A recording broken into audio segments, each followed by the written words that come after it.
Hey everyone, so I want to talk to you today about how to properly fill out and respond to our independent study packets. So often I get responses that are just not as thorough as we'd like them to be. And I just wonder if maybe there's a chance that, students aren't sure of how to read these, what to look for, how to respond, and how to use the text to help answer the questions. And so today we are going to read The Handsomest Drowned Man in the World, and we are going to talk about how to properly answer the questions and in such a way that will get you all the units. This video upon completion will be worth 3 units. 3 units. So the first page of a packet is titled Before You Read, and this is where you connect to your life. It's very much opinion based, and it's just something that you need to answer based on your own life experiences. So the question is, have you ever met or heard of someone who made you want to live your life differently? What did that person make you wish for? Write your ideas in the chart. One example has been given. So this person was an adventurer, and they might make me wish that I could travel to exotic places. And then you'd have to fill out here and here, and then obviously in the column next to it as well. Key to the story. So what's the big idea of The Handsomest Drowned Man? Gabriel Garcia Marquez writes in a style known as magical realism. In this type of fiction, writers use realistic details to describe strange or unrealistic events. These events often happen in realistic settings, and the characters accept them without question. As a result, the line between fantasy and reality can be a little bit blurry. Read the following 2 examples. The first contains an example of a realistic event, and the second adds a little bit of fantasy. So the first is this: Annalise's eyes shone with pride. The second is, Annalise's eyes shone so brightly that they lit up the whole street. People began to notice her from great distances and were drawn to her burning gaze. Before long, a crowd had gathered around her. You see the difference? Not only does the second one add more detail, and it's sort of that show don't tell detail that you've probably been hearing for years about, when you're writing a story, you want to show, you want to add context, you want to make things more alive when you write about them, rather than just Annalise's eyes shone with pride. The second one is so much more um, interesting, engaging. So then, when you get to the first part of the story, in each section, you will have a focus, right? You'll have a focus that says, kind of, it's a summary of what you're about to read, and there are different focuses throughout the story. So this one says, one day, a group of children discover a drowned man on the beach. Read to find out what is so remarkable about him. And then either on the left, or sometimes they'll be on the right, there are questions about what you've read. And notice that the story has, the lines are numbered by tens, so you can kind of follow um, along and be able to reference easier. So what you'll have to do here is the boxed passage underline, or in the, sorry, reread the boxed passage and underline examples that the villagers give for the drowned man's great weight and size. What did these explanations reveal about the villagers? So the story says this: the first children who saw the dark and slinky bulge approaching through the sea let themselves think it was an empty ship. Then they saw it had no flags or masts, and they thought it was a whale. But when it washed up on the beach, they removed the clumps of seaweed, the jellyfish tentacles, and the remains of fish and flotsam, and only then did they see that it was a drowned man.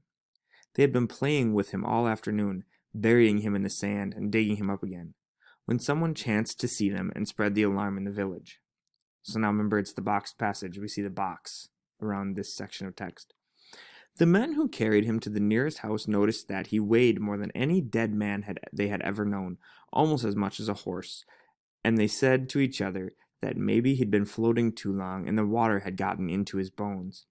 When they laid him on the floor, they said he'd been taller than all the other men because there was barely enough room for him in the house. But they thought that maybe the ability to keep on growing after death was part of the nature of certain drowned men. So if the question is, underlining the explanations the villagers gives for the drowned man's great weight and size, what do these explanations reveal about the villagers? So it's a two-part question. You should definitely be talking about this idea that you can keep growing after death. They think that that's a reason for his great weight and size. And what does that say about the villagers. Not that they're stupid. I want you to be a little bit more thoughtful than a response like that. He had the smell of the sea about him, and only his shape gave one to suppose that it was the corpse of a human being, because the skin was covered with a crust of mud and scales. They did not even have to clean off his face to know that the dead man was a stranger. The village was made up of only 20 odd wooden houses that had stone courtyards with no flowers, which were spread about on the end of a desert like cape. There was so little land that mothers always went about with fear that the wind would carry off their children, and the few dead that the years had caused among them had thrown off the cliffs. But the sea was calm and bountiful, and all the men fit into 7 boats.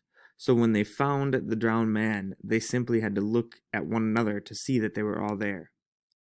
Now, when you see a word that you don't know, for example, flotsam, which was up here in line 10, it's got a little 1 next to it. So you go down here to the footnotes, see a little 1, flotsam, wreckage or debris floating in the water. Now we've reached a pause and reflect. At every pause and reflect, there are going to be questions associated with that pause. So the first question is, what was unusual about the drowned man? And the second is, how would you describe the town and the drowned man that the drowned man landed in? I'm sorry. Check 3 adjectives. So you're not checking 1, you're not checking 2. Find 3 that you think fit this town, this village. Once you've answered that, we are on to the next section. Remember, I said every section will have a focus, a summary that requires you to, then at least you can understand what you're about to read, and mark it up as you read. Underline the comparisons the women make between the dead stranger and the men in their own village. So that's coming too. That night, they did not go out to the work at sea. While the men went to find if anyone was missing in the neighboring villages, the women stayed behind to care for the drowned man. They took the mud off with grass swabs, they removed the underwater stones entangled in his hair, and they scraped the crust with tools used for scaling fish. As they were doing that, they noticed that the vegetation on him came from faraway oceans and deep water, and that his clothes were in tatters, as if they had sailed through labyrinths of coral. They noticed, too, that he bore his death with pride, for he did not have the lonely look of the other drowned men who came out of the sea, or that haggard, needy look of men who drown in rivers. But only when they finished cleaning him off did they become aware of the kind of man he was, and it left them breathless. Not only was he the tallest, strongest, and most virile and best built man they had ever seen, but they thought they were looking, but even though they were looking at him, there was no room for him in their imagination. I'm sorry, I was clumsy there. So, what did they find about him?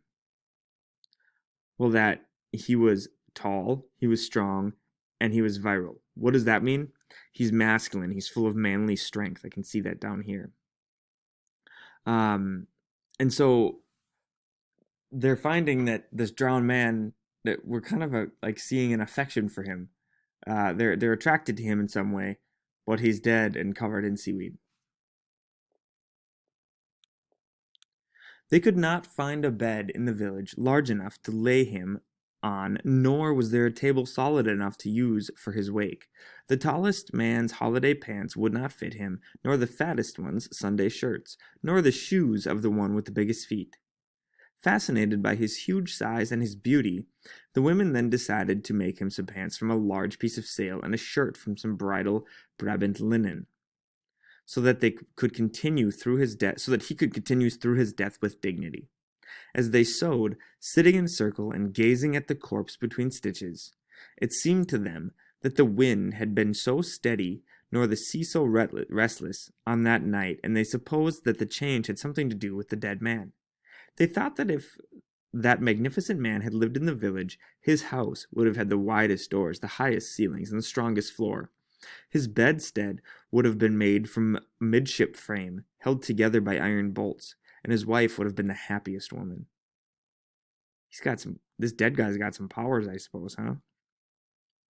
They thought that he would have so much authority that he could have drawn fish out of the sea simply by calling their names, and that he would have put forth so much work into his land that springs would have burst forth from among the rocks so that he would have been able to plant flowers in the cliffs.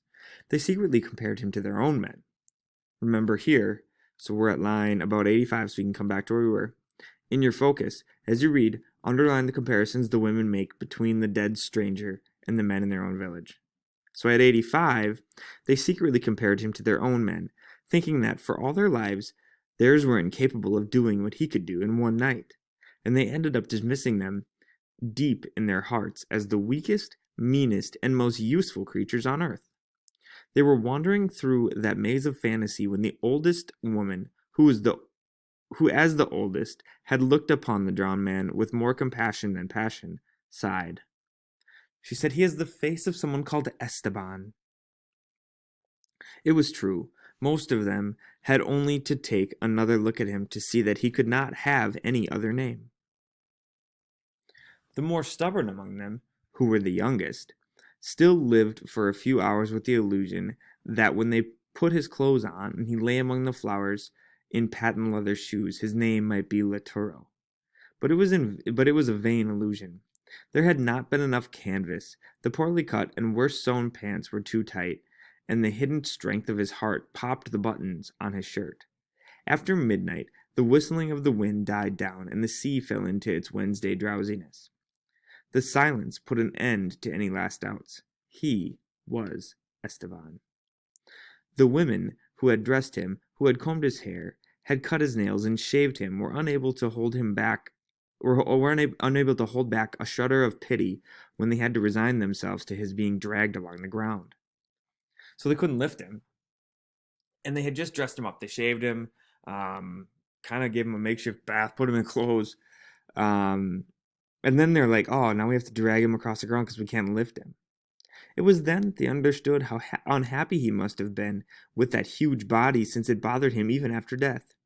They could see in life, they could see him in life condemning to go through doors sideways, cracking his head on crossbeams, remaining on his feet during visits, not knowing what to do with his soft pink sea lion hands, while the lady of the house looked for her most resistant chair and begged him, frightened to death, "Sit here, Esteban, please." And he, leaning against the wall, smiling, "Don't bother, ma'am, I'm fine where I am," his heels raw and his back roasted from having done that same thing so many times. Whenever he paid a visit, "Don't bother, ma'am, I'm fine where I am," just to avoid the embarrassment of breaking the chair, and never knowing, perhaps, that the ones who said, "Don't go, Esteban," would at least wait until the coffee's ready, were the ones who later would whisper that the big boob had finally left. "How nice, the handsome fool has gone." That was what the women were thinking beside the body a little before dawn. Later, when they covered his face with the handkerchief so that the light would not bother him, he looked so forever dead, so defenseless, so much like their men, that the first furrows of tears opened in their hearts. It was one of the younger ones who began the weeping. The others, coming to, went from sighs to wails, and the more they sobbed, the more they felt like weeping because the drowned man was becoming all that much more Esteban for them, and so they wept so much, for he was the most destitute, most peaceful, and most obliging man on earth. Poor Esteban! So when the men returned with the news that the drowned man was not from any neighboring villages either, the women felt an opening of jubilation in the midst of their tears. "Praise the Lord," they sighed, "he's ours." So we've reached a pause and reflect here again. And so we know that on the left side here, there are questions related to the last section that we just read. The first question says, after Esteban's body had been cleaned, what effect does it have on the women? That may require you to come back up here, scroll back until we find the thing about where he had to be dragged along the ground. The women who had dressed him, who had combed his hair, had cut his nails, and shaved him, were unable to hold back a shudder of pity when they had to resign themselves to his being dragged along the ground. It was then that they understood how unhappy he must have been with the huge body, since it bothered him even after death. Question number 2 says, according to the women, how is Esteban different from and similar to the men of their village. Write your responses in the chart. Compare and contrast. Is the skill that we're working on. So how is he like the men? You'd write that in this column. And how is he different? Write that in this column.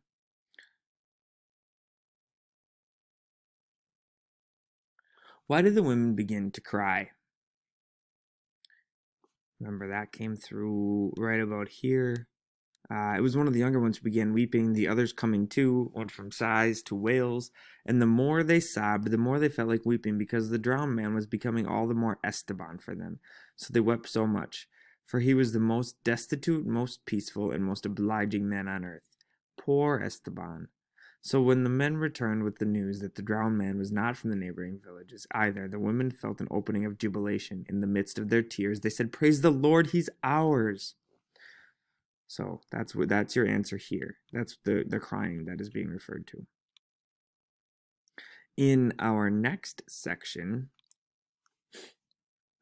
the focus is the women become more and more fascinated by the drowned stranger and even find ways to postpone his burial. Find out how the men feel about all the attention the dead man is getting. So that's what we're looking for in this next section. It's a quick summary. The men thought the fuss was only womanish frivolity, fatigued because of all the different nighttime inquiries. All they wanted was to get rid of the bother of the newcomer once and for all before the sun grew strong on that arid, windless day. They improvised a litter with the remains of foremasts and gaffs, tying it together with rigging so that it would bear the weight of the body until they reached the cliffs. They wanted to tie the anchor from a cargo ship to him so that he would sink easily into the deepest waves, where fish are blind and divers die of nostalgia. And bad currents would not bring him back to shore, as had happened with other bodies. But the more they hurried, the more the women thought of ways to waste time. So now I'm going to pause here, not because there's a pause and reflect, but because we have a boxed passage. Reread the boxed text and compare the way the women feel about Esteban and how the men feel about Esteban, and how the women feel. Write your observations in the chart. The men feel a certain way, the women feel a certain way. They walked about like startled hens, pecking with the sea charms on their breasts, some interfering on the one side to put a scapular of the good wind on the drowned man, some on the other side to put a wrist compass on him, and after a great deal to get away from there. Women, stay out of the way. Look, you almost made me fall on top of the dead man. The men began to feel mistrust in their livers and started grumbling about why so many main altar decorations for a stranger. Because no matter how many nails or holy water jars he had on him, the sharks would chew him all the same. But the women kept piling on their junk relics, running back and forth, stumbling with the releases in sighs, what they did not in tears, so that the men finally exploded with, since when has there ever been such a fuss over a drifting corpse, a drowned nobody, a piece of cold Wednesday meat? So we definitely get a different feel from what the women are doing to what the men are doing. The men say things like, "Since when was there ever such a fuss over a drowning or over a drifting corpse?" And the women are like putting their jewelry on him. So there's definitely a different feeling. One of the women, mortified by so much lack of care, then removed the handkerchief from the dead man's face, and the men were left breathless too. He was Esteban. Uh-oh. The men were left breathless too. It was not necessary to repeat it for them to recognize him. If they had been told Sir Walter Raleigh, even they might have been impressed by his gringo accent, the macaw on his shoulders, his cannibal-killing blunderbuss. But there could only be one Esteban in the world, and there he was, stretched out like a sperm whale, shoeless, wearing the pants of an undersized child, and with those stony nails that had to be cut with a knife. They only had to take the handkerchief off his face to see that he was ashamed. It was not his fault that he was so big or so heavy or so handsome. If he had known that this was going to happen, he would have looked for a more discreet place to drown in. Seriously, I even would have tied the anchor off a galleon around my neck and staggered off a cliff like someone who doesn't like things in order not to be upsetting people now with this Wednesday dead body. As if you say, as you people say, in order not to be bothering anybody with this filthy piece of cold meat that doesn't have anything to do with me.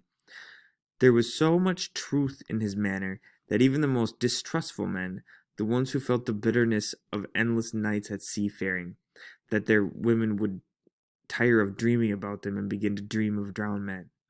Even they and others who were harder still shuddered in the marrow of their bones at Esteban's sincerity. So everybody likes him, even like the most hardened men, the most mistrustful men. Uh, they they shuddered in the marrow of their bones at Esteban's sincerity. He just seems like that's a guy I could be a friend with. So now we've reached a pause and reflect, and there are questions. How do the men change their view of Esteban? At first, the men feel a certain way, then they feel another way, and what is the reason for that? Of course, up here, it's kind of all right in this area.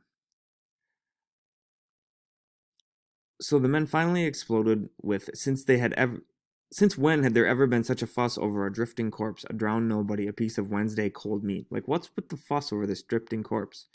One of the women, mortified by so much lack of care, then removed the handkerchief and the dead man's face, and the men were left breathless too.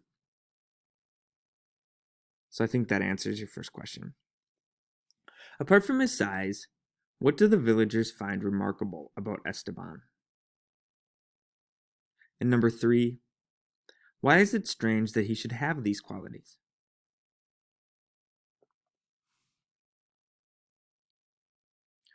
Our next focus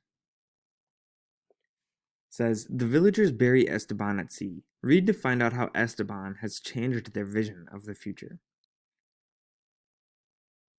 That was how they came to hold the most splendid funeral they could conceive of for an abandoned, drowned man. Some women who had gone to get flowers in the neighboring villages returned with other women who could not believe what they had been told, and those women went back for more flowers when they saw the dead man, and they brought more and more until there were so many flowers and so many people that it was hard to walk about. Like there were so many people that you couldn't even move. Like a mosh pit at a concert of flowers and people. At the final moment it pained them to return him to the waters as an orphan, and they had chose a father and mother from among the best people, and aunts and uncles and cousins, so that through him all the inhabitants of the village became kinsmen. Some sailors, who heard the weeping from a distance, went off course, and people heard of one who had himself tied to the mainmast, remembering ancient fables about sirens. While they fought for the privilege of carrying him on their shoulders along the steep escarpment by the cliffs, men and women became aware of the first time the desolation of their streets, the dryness of their courtyards, the narrowness of their dreams as they faced the splendor and beauty of their drowned men. So suddenly their land is all desolate. They viewed it differently. That's the same places were there. It was that their courtyards were dry, their streets were desolate. But Esteban just seemed to make it all better. They let him go without an anchor so that he could come back if he wished and whenever he wished, and they all held their breath for the fraction of centuries the body took to fall into the abyss. They did not need to look at one another to realize that they were no longer all present, and they never would be. But they also knew that everything would be different from then on, that their houses would have wider doors, higher ceilings, and stronger floors so that Esteban's memory could go wherever without bumping into beams, and so that no one in the future would dare whisper that the big boob had finally died. Too bad. The handsome fool has finally died. Because they were going to paint their house fronts gay colors to make Esteban's memory eternal, and they were going to break their backs digging for springs among the stones and planting flowers on the cliffs, so that in future years at dawn the passengers on great liners would awaken, suffocated by the smells of gardens on the high seas, and the captain would have to come down from the bridge in his dress uniform, with his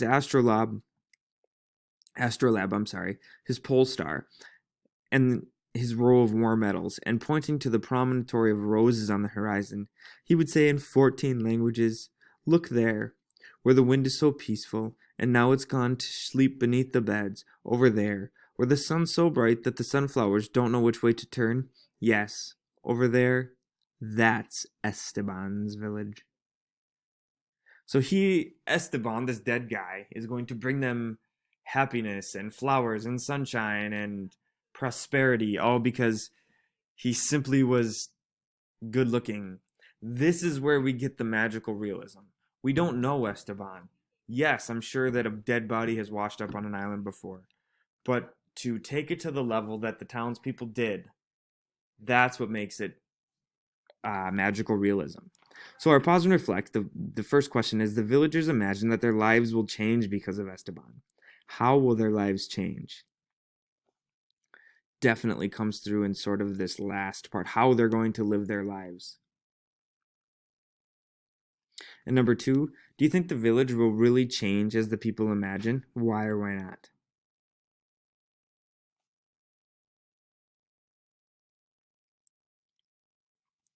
Now we have three what are called skill builders, where we work on different like reading skills that you need to be a successful reader. Understanding cause and effect is the first one. Events in a story are often related by cause and effect, which means that one event is the reason that another event happens. The first event is the cause. The events produced by the cause are the effects. In a story, as in real life, a single cause may have more than one effect. In The Handsomest Drowned Man in the World, the discovery of a drowned man has many effects on the people in a small village. Use the chart below to record three effects. An example has been done for you. So the body of a drowned man is found, and the men go to visit nearby villages to find his identity. What do the women do? What effect does it have on the town? Those might be two things that you write in here.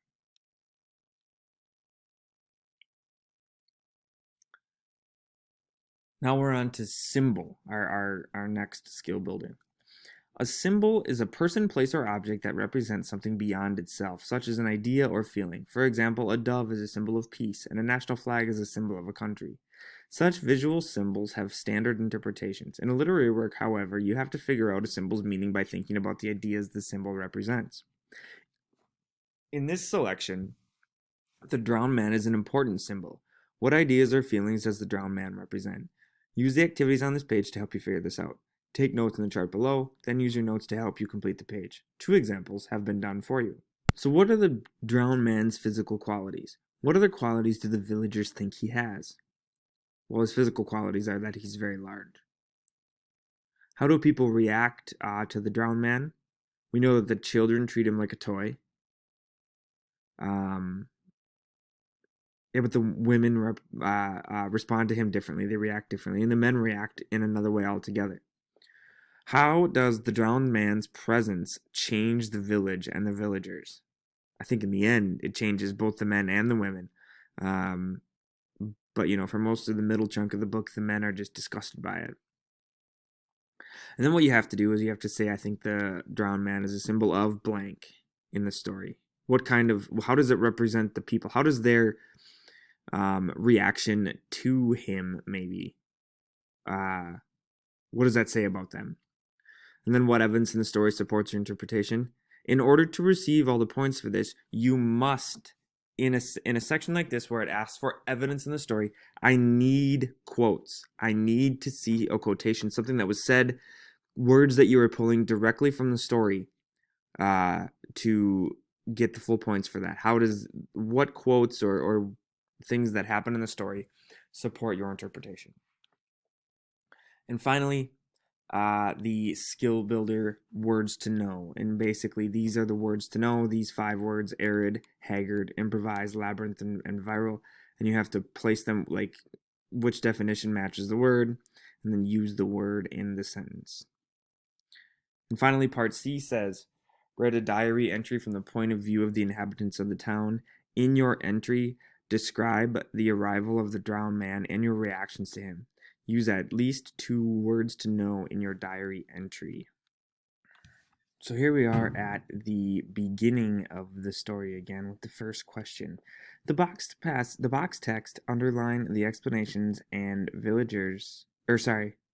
explanations the villagers give for the drowned man's great weight and size. What do these explanations reveal about the villagers? Well, I wrote, it makes me think that some of the villagers live in some kind of fantasy world. They don't know much about how the body reacts to water. Um, and also, you might also add this piece here about how the body can't keep growing after death. And so here I am at the first pause and reflect as well. What is unusual about the drowned man? Well, he was clearly not from there. I say this because of how small the town was. The last line says, they simply had to look at one another to see that they were all there. Notice how I'm using lines from the text to answer my questions. The second question is, how would you describe the town and the drowned man that the drowned man landed in? Check 3 adjectives. I checked simple, I checked quiet, and I checked desolate. So we've jumped down to the next pause and reflect, where the question is, after Esteban's body had been cleaned, what effect does it have on the women? Well, they fall in love with him, for he was the most obliging man on earth. They realize that he's beautiful, and it makes them question their men. According to the women, how is Esteban different from and similar to the men of their village? How is he like the men? Well, basically, the only comparison is that he is a man. But beyond that, Esteban could do in one night what others were incapable of doing in their whole lives, and he made them look weak. Um, and remember, at one point, the wives thought that well, the women thought that his wife would be the happiest wife of all. Why did the women begin to cry? Because of how peaceful and destitute and obliging he was. We get that from up here. That all kind of comes from in here. Destitute, peaceful, and obliging man on earth, poor Esteban. So when the men returned with the news that the drowned man was not from the neighboring villages either, the women felt an opening of jubilation in the midst of their tears. Praise the Lord, they sighed. He's ours. So in the next boxed passage, compare the way that the men feel about Esteban with how the women feel. Write your observations in the chart. I wrote that the men just don't get it. And they start grumbling because of regardless of how they dressed him, they could tell that the women were stalling and not trying to send him out to sea so quickly. But the men knew that no matter how they dressed him, the sharks would chew him all the same. And that is in the boxed passage. And the women feel well, they dressed him because they were in love with him. They wanted him to stay. They didn't want him to leave. They didn't force it. The burial. They wanted him to hang around. I move down to the second to last pause and reflect, where it says, how did the men change their view of Esteban? Why? Write your ideas below. At first, the men feel that they were almost intimidated by this dead guy because of how the women gushed over him. Then they fall in love with him too when they see his face because they just get it. Esteban was that attractive and interesting. Well, and what was the reason? They saw his face and they thought this guy would be a guy I could be friends with. Down to the next pause and reflect question here. Apart from his size, what do the villagers find remarkable about Esteban? Well, it's that he seems to have some sort of personality. They thought they could tell from his face that he was ashamed at his size and that he might have drowned elsewhere if he knew how hard it would be for the village to deal with. Well, as if he had that choice. He doesn't have that choice. But they found that remarkable about him. And why is it strange that he should have this personality? Because he is dead. He's dead. And now I'm down at our final pause and reflect here. The villagers imagine that their lives will change because of Esteban. How? Well, their doors will be wider, they'll have higher ceilings and stronger floors so that Esteban's memory could go wherever it wanted. It's like they were going to live for Esteban's memory. Do you really think that the villagers will change as the people imagine? Why or why not? And I wrote, and you could say yes, but my response was no, because they'll probably just invest entirely as they did here. Like they quit work. The women went all in on this event of a drowned man, coming ashore. And so they'll probably do that when the next thing comes around, whatever that is. It's a dead body or something that they think has greater meaning. And they'll completely forget about Esteban.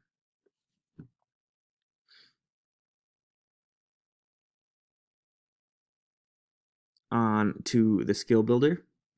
I left much of this for you, but I do want you to do some of it. Um, the women in the town clean him up. Like, what effect does the drowned man have when he comes washing ashore? You have to do another effect. At least one more. You could always add more effects too. There are a bunch. Symbols. How does the drowned man's presence change the village and the villagers? Well, they devote their entire lives to caring for the man, and they think that he will change their outlook for the future. I think the drowned man is a symbol of this island life. The people of the town have come to have time to commit to this. They seem to have dropped everything to devote time to this man. Life must not be very stressful, their day to day life, if they can just drop everything and commit to cleaning him up and living their lives for him. And what evidence of the story tells you this? I went back and I found lines 64 through 74, which tell us how much time the women committed to helping this man live out his death elegantly. Um, Words to know. I provided the words that would fit in according to the definition. And I did the same thing here in part B, but part C is up to you. And so I just kind of started it with Dear Diary. And then you need to fill out the rest of this on your own. So writing a diary from the point of view of one of the inhabitants of the town. In your entry, describe the arrival of the drowned man and your reactions to him. Use at least 2 words to know in your diary entry. So of these 5, use at least 2 words to know. The same 5 are listed here. Once you've done that, completed the packet, you have earned yourself 3 units for today, for this week, Wednesday, Thursday, Friday. So I think that's all I have for you. Ciao for now.